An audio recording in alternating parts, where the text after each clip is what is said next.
जय माता दी भक्तों। आज का जो वीडियो है ये आप टैगलाइन से समझ के होंगे कि 10 महाविद्याओं के बारे में बताने जा रहा हूँ। 10 महाविद्या क्या है और कैसे होती है इनकी पूजा और क्या फल है इनका, मतलब इनकी पूजा पाठ करने से आपको क्या फल मिल सकता है। तो ज़्यादा समय ना लेते हुए मैं वीडियो को स्टार्ट करता हूँ ताकि आप अच्छे से इसको समझ जाएं, क्योंकि कई लोगों के सवाल रहते हैं 10 महाविद्याओं को लेके, वो जानकारी रखना चाहते हैं। आप लोगों से निवेदन है, बार बार सवाल पूछने से अच्छा है कि ये वीडियो पूरी तरीके से सुन ले, समझ ले, और समझ ना आने पर एक दो बार फिर से सुने। और जब आपको नहीं समझ आ रहा है या कोई आपके मन में सवाल उठ रहा है, उसको लेके आप मुझसे जुड़ सकते हैं ऑफिशियल देवी भगवती शक्ति इंस्टाग्राम की आईडी पे, और वहाँ पर्सनली अपॉइंटमेंट लेके संपर्क कर सकते हैं।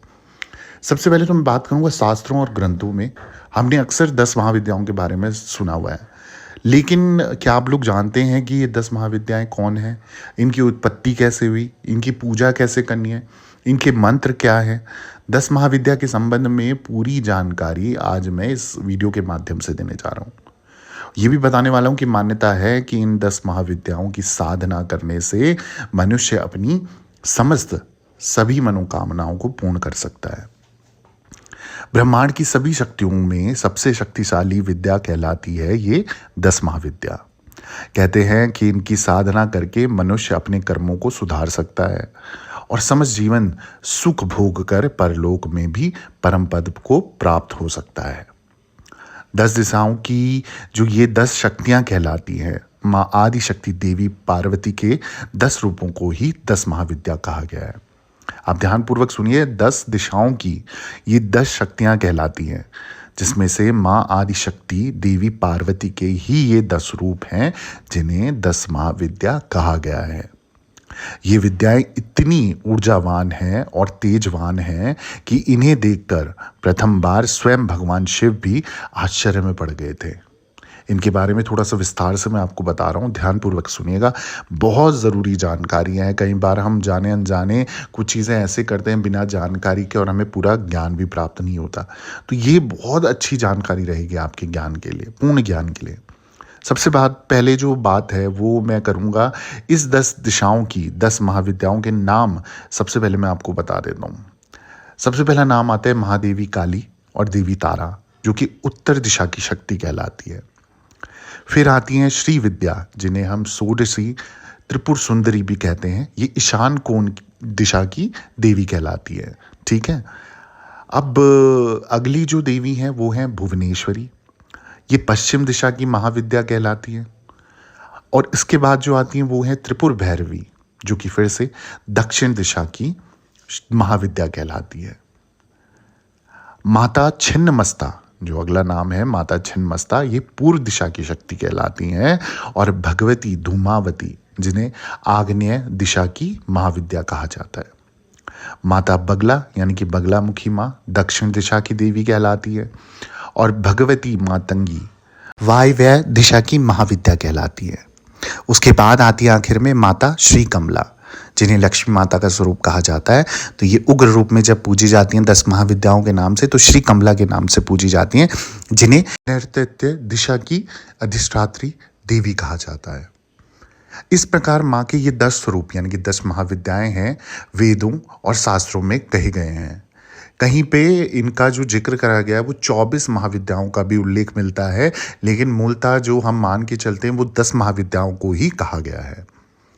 जिस प्रकार मनुष्य के कुल होते हैं, उसी प्रकार इन महाविद्याओं के इन्हें भी 2 कुलों में विभाजित किया गया है, डिवाइड किया गया है। सबसे पहला जो प्रथम है वो श्री कुल है, और दूसरा जो है वो काली कुल है। जो काली कुल शास्त्रों में इन दोनों ही कुल में 9 देवियों का वर्णन किया गया है। इस अनुसार इनकी संख्या हो जाती है 18, और गुण और स्वभाव के अनुसार महाविद्याओं के 3 प्रकार के रूप का वर्णन किया है, जिसमें उग्र, सौम्य तथा सौम्य उग्र दोनों ही आ जाते हैं, है ना। तो एक हो गया उग्र और एक हो गया जो सौम्य शांत रूप, और जो तीसरा विभाजन है वो है सौम्य उग्र दोनों ही। देवी काली, देवी धूमावती, देवी बगलामुखी, देवी छिन्नमस्ता को उग्र स्वभाव की देवी कहा जाता है। वहीं अगर मैं बात करूं देवी त्रिपुर सुंदरी, देवी भुवनेश्वरी, माँ मातंगी और देवी कमला सौम्य स्वरूप की देवी कहा जाता है, उन्हें शांत स्वरूप की देवी कहा जाता है।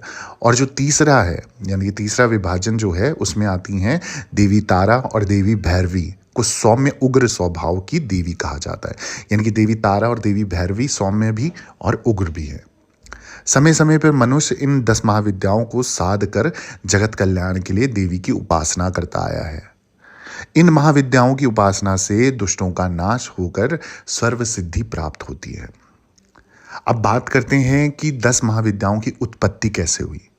तो सबसे पहले बता दूं, शिव पुराण की कथा के अनुसार अगर मैं चलूं तो एक समय भगवान शिव ने विवाह उपरांत देवी सती यानी देवी पार्वती के पूर्व जन्म में इनके पिता राजा दक्ष ने भगवान शिव का अपमान करने के उद्देश्य से हवन यज्ञ का आयोजन किया था।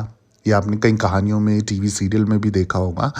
उस यज्ञशाला में भगवान शिव और देवी सती को आमंत्रण नहीं दिया था, लेकिन देवी हट करने लगी कि मैं अपने पिता के घर यज्ञ में जाऊंगी।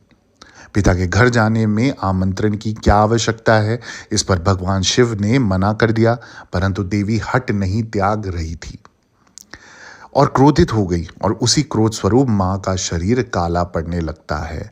ये देखकर भगवान शिव ने सोचा कि अगर देवी सती के पास रुके तो उनका क्रोध बढ़ सकता है, और इसलिए क्रोध को शांत करने के उद्देश्य से भगवान शिव ने वह वहाँ से उठकर अन्य स्थान की ओर प्रस्थान करने सही समझा।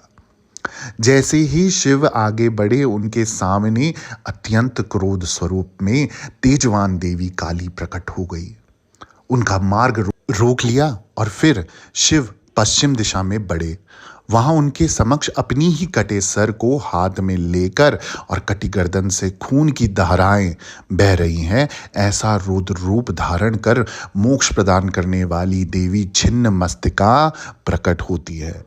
शिव ने सोचा कि आकाश मार्ग से ही जाना बेहतर होगा, लेकिन वह नीलवर्ण देवी तारा में उनका मार्ग रोक लिया। ये देख भोलेनाथ पीछे मुड़े तो शत्रु नाश करने वाली देवी बगलामुखी प्रकट हुई। फिर क्या हुआ, बाईं ओर मुड़ने पर देवी भुवनेश्वरी मार्ग रोके हुई थी। वायव्य दिशा में जाने पर देवी मातंगी, ईशान में देवी षोडशी, अग्निकोण में देवी धूमावती और फिर से पलटकर वापस जाने पर स्वयं देवी सती भैरवी रूप में मार्ग बाधित कर रही थी, रोक रही थी। समस्त देवियां क्रोध में भयंकर गर्जना कर रही थी और उनका गर्जन वातावरण को भयभीत करने वाली थी। फिर भगवान शिव विचार में पड़ गए कि ये किसकी माया है। फिर वे समझ गए कि ये सब देवी सती की ही माया है, जो उनके क्रोधवश अनियंत्रित होकर प्रकट हुई है। भगवान शिव चिंता में पड़ गए कि देवी को ना रोका गया तो ये दिव्य रूप सरचार जगत का विध्वंस कर देंगे। देवी के क्रोध के सामने देव, दानव, मानव, नाग, गंधर्व, किन्नर एवं स्वयं त्रिदेव भी विवश हो गए। देवी को शांत करने के उद्देश्य से सदाशिव ने देवी सती को पुकारा और पूछा, देवी ये रूप कौन है? इनकी पूजा करने से क्या फल मिलता है?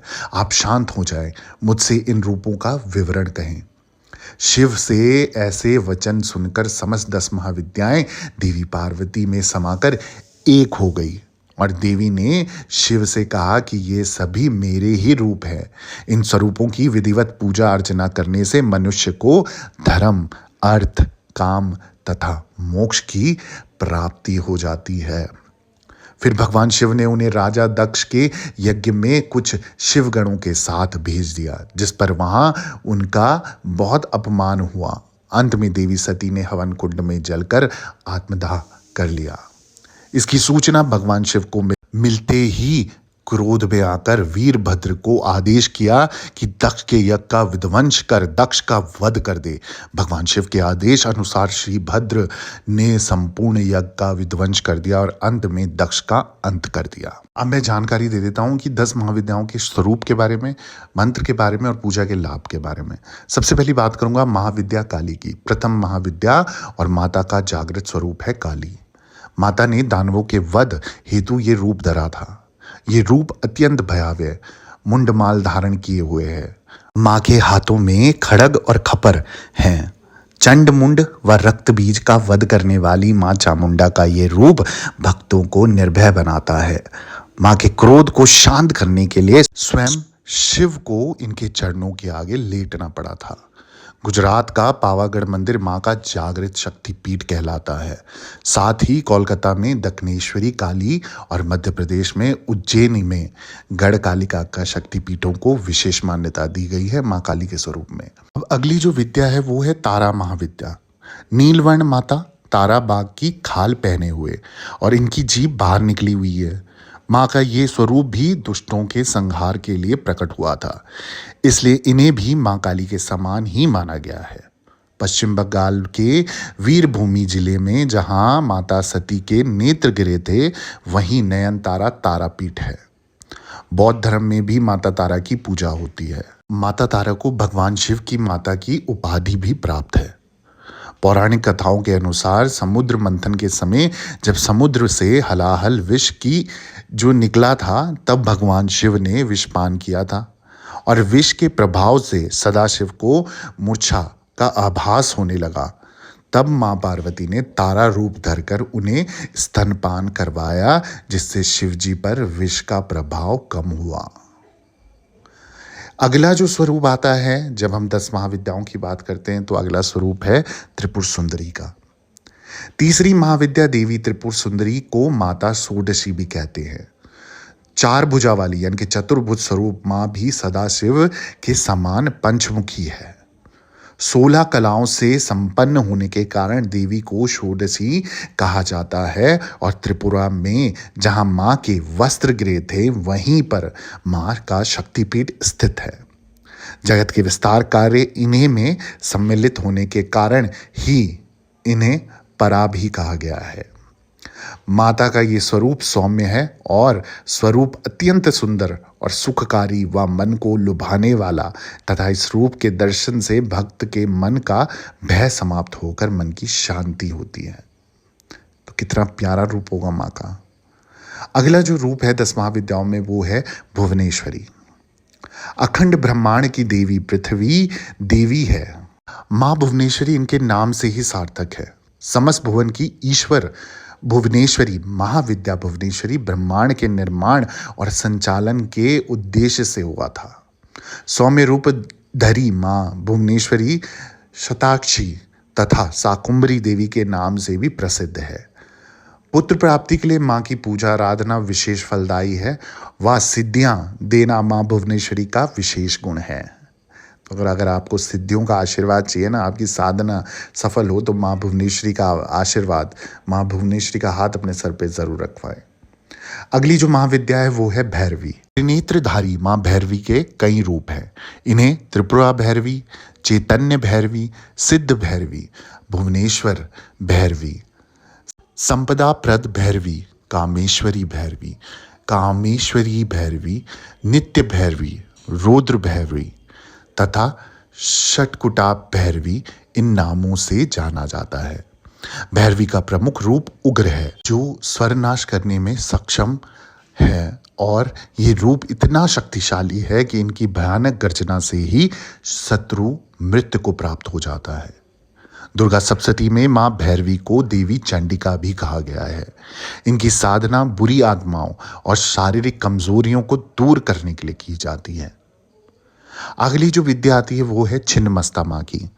प्रचंड चंडिका कहलाई जाने वाली देवी छिन्नमस्तिका के हाथ में इनका ही कटा हुआ मस्तक है, दूसरे हाथ में कटार है। इनकी उत्पत्ति का प्रयोजन स्पष्ट नहीं है।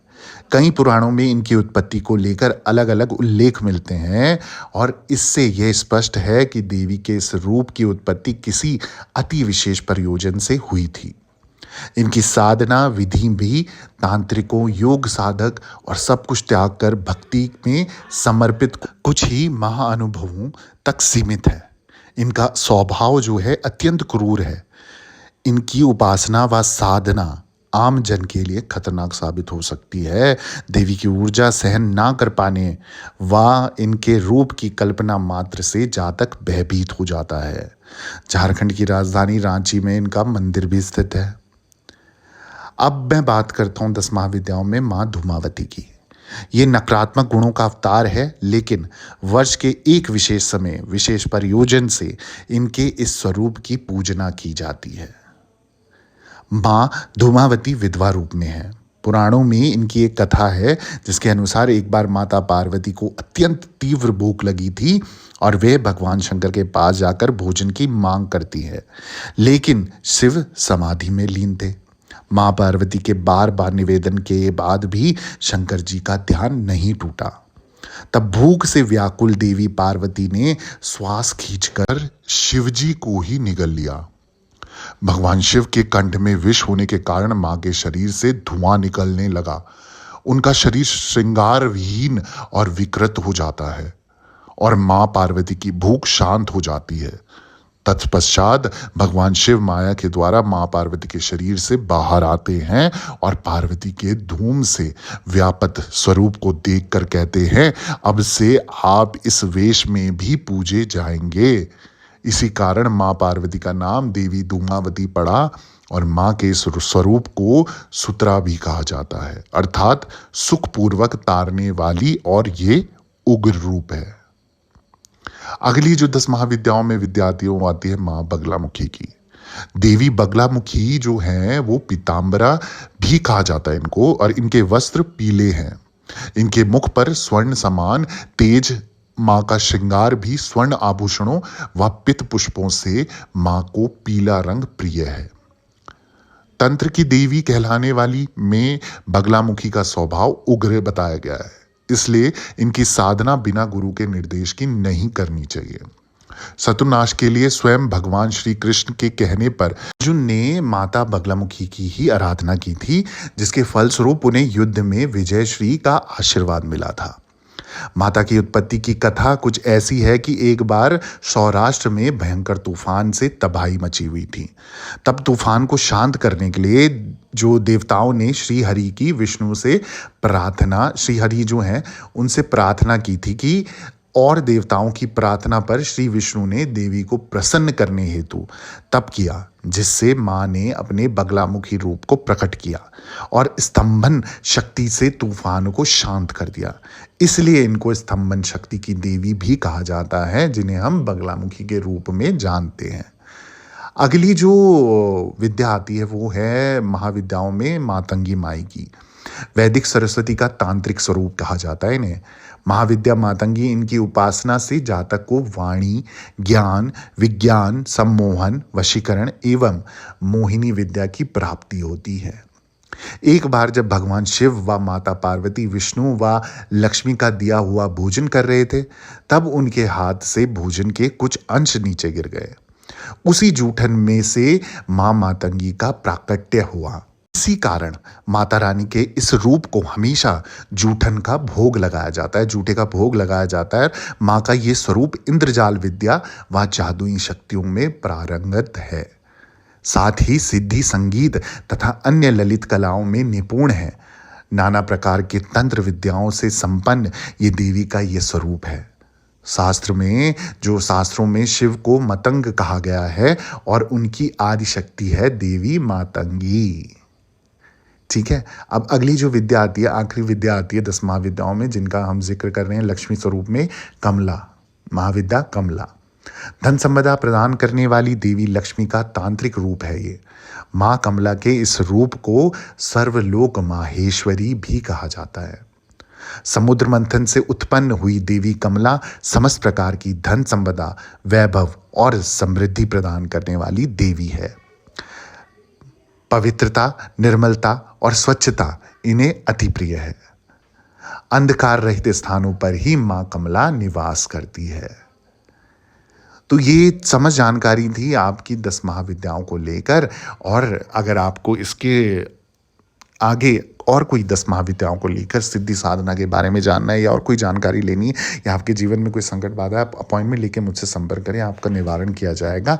वीडियो पसंद आया तो इसे शेयर करें, लाइक करें, और चैनल अभी तक सब्सक्राइब नहीं करा तो सब्सक्राइब करें, और ऑफिशियल देवी भगवती शक्ति के दरबार से जुड़े रहें। वीडियो सुनने के लिए धन्यवाद। माँ भगवती सबका काम बनाए। जय माता दी, जय माँ डाट काली।